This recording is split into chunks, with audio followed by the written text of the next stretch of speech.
Looking at different work from in permanent makeup on clients, a lot of times you get kind of that, a shade or different colors you don't want. Like, what's the main cause of the colors changing? Okay, so these colors, I mean, if you choose a good line, and here's a huge plug, I love LI Pigments. I think they're amazing. I think Permablend has a great line too. Make sure that you're choosing a really stable line, one that's really tested. Here in the US, there are no FDA regulations on permanent makeup colors. So I could go buy an ink in China that has never been tested. It has lots of like toxins in it, free radicals. I could bring it in and use it on you, and there's So no regulation. let me clarify that on there. So don't some have to be FDA approved though, right? Or No, no? there is no FDA requirement in the United States. But there are some that are, right? Or they're No. not. So the lines that I use are Europe has really strict regulations, and so these are tested by the EU like every 18 months. So there's no toxins, yada yada. But even that being said, though, you can still go wrong with your color choice. So these colors that you're choosing are pre-neutralized. So when we mix in too many colors, we're kind of messing up that pre-neutralization. So as colors fade, the different molecule size plays a huge part in colors.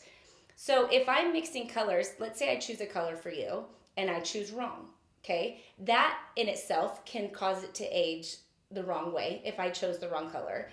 But if I choose the right color for you and I don't add anything else into it, it's going to age appropriately. It's not going to turn gray, it's not going to turn orange. When I start mixing in colors, which we do, right? So if I can't find the right color for you, if I have to modify, if you've got cool undertones and I'm modifying your color, and then I'm now messing up with how it was neutralized, how it was made at first, the stability of it, right? Mm-hmm. So a lot of times, most of the time, we've mastered that. I have very few surprises that come through the door, but it took me a while to figure that out. What happens is if you add colors together that don't break up the same, they call it light fastness, they don't break up the same time over the years. So you may lose the blue first, and then you're going to lose the orange, and then you're losing the yellow. Now you're left with a red brown, right? So all of these colors, a brown is made by mixing in all these different colors. So the different molecule sizes, right? The smaller molecule size goes first. Then you're left with that larger molecule size. So if you don't choose the right color, or if we mix in colors to mess up the neutral it's already stabilized. If we mess that up, then over time, it can start to fade to funky colors. Super fixable. Like really, really fixable, which is one of the amazing things about where the permanent industry has come, like the permanent makeup industry has come. So back in the day, removal wasn't as easy. Color correcting wasn't as easy. But they've come so far that now it's so easy to fix brows. Is there a timeline though? They need to do it like no. I mean, I see girls that come into me. They're like, "I had this done 3 years ago. Great, let's fix it. I had this done 6 months ago. Great, let's fix it. I hate my shape. Great, let's remove it." Does it cause any scarring by going over it again, or even like with microblading? Okay, so just like we talked about earlier, it's all dependent on the person behind the tool. So if your technician is doing the right technique, and if they watch their depth, and if they watch the amount of time that they leave between treatments.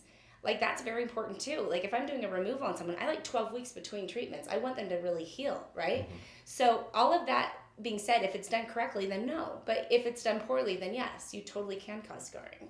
So make sure that you really research and look at their work, these people that you go to. So yeah, colors can change. Hopefully they don't, but if they do, super correctable.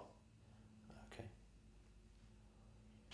So with nano-stroke, like what's the difference? I get the question, okay, so, like what is nano-strokes? So nano-stroke is basically a single needle with a digital machine.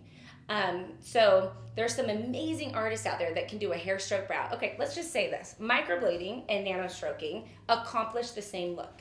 They're both a hair stroke look. They're same both, outcome. Yes, they're both quote unquote semi-permanent. They fall into the permanent makeup industry, right? It is personally, for me, it is harder for me to get a really crisp, good hair stroke brow with a single needle. It takes a lot of practice. You have a moving machine and a moving needle that you have to go back and forth over the same line multiple times to get it to that right depth, and you have to keep it really crisp and thin.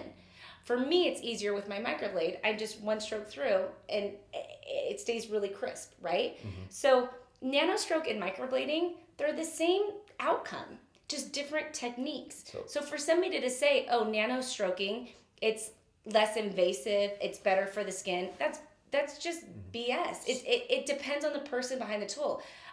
Somebody with a nano-stroke or a single needle and a machine can go just as deep and just as damaging as somebody who's going too heavy with a microblade.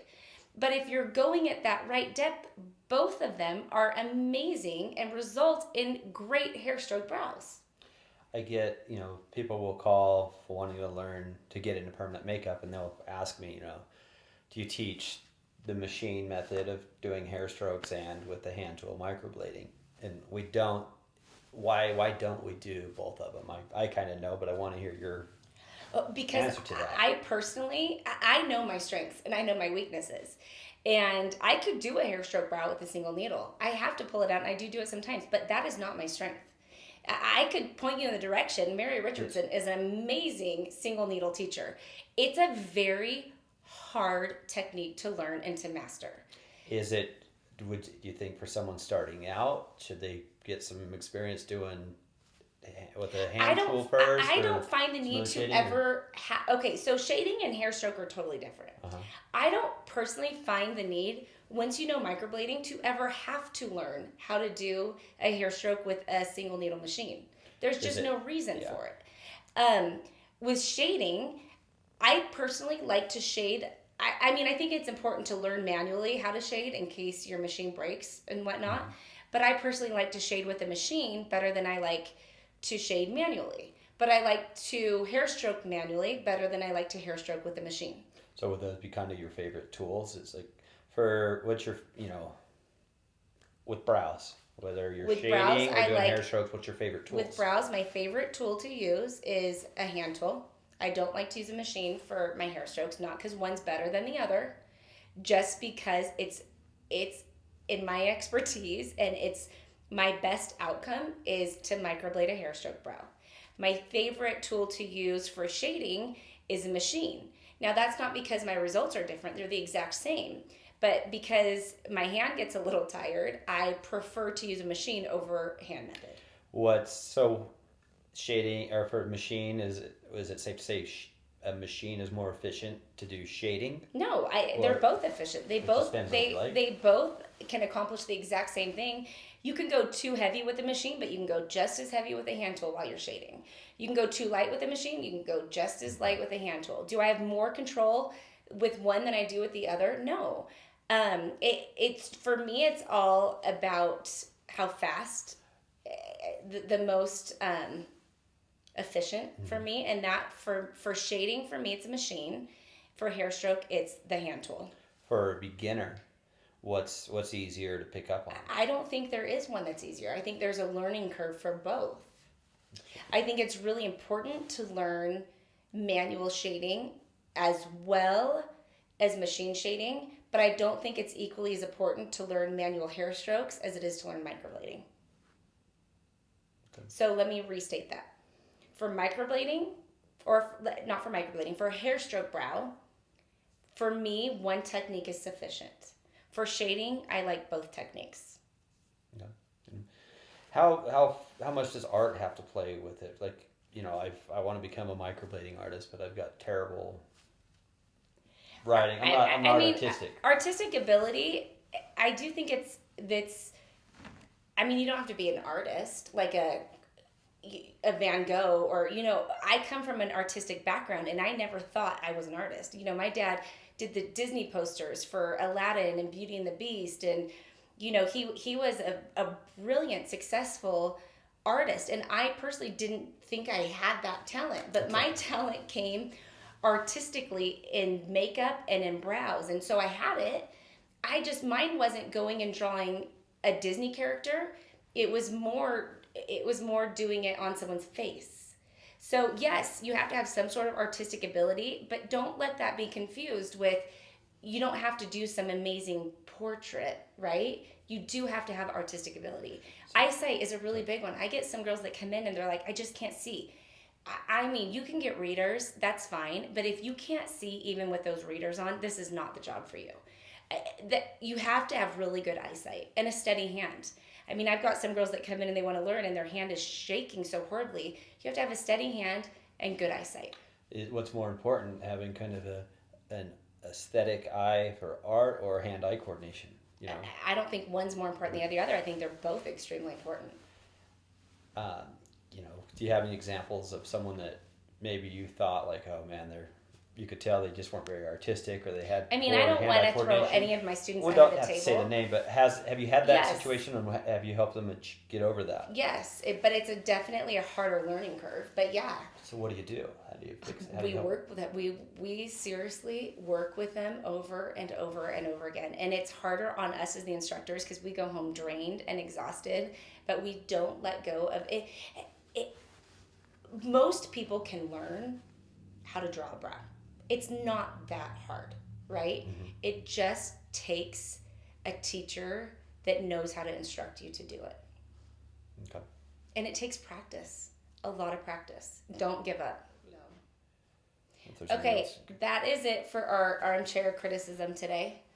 But I've decided that this should be a weekly occurrence. So if you guys have any questions that you want us to answer, totally raw, unedited, just Jared and I sitting here on the couch like we always do, shoot him an email and we'll answer your questions. Maybe we'll do a live Facebook, I don't know, but we'll definitely do this probably weekly. So see you next time. Or bi-weekly, or once a month. We'll do bi-weekly is twice a week. Once a week is less. Once a week is less committal than bi-weekly, right? It's weird. You have to. It can go both ways, I think. Granted, let's just make a disclaimer right now. Neither of us were meant to be English scholars. So grammatically, if we're ever incorrect or if our spelling's off, don't judge us. I mean, I'm right-brained.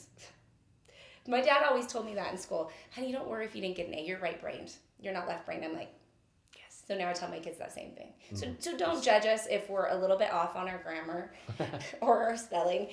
Just know wording. That we're meant to be creative, not brainiacs. Dynamite.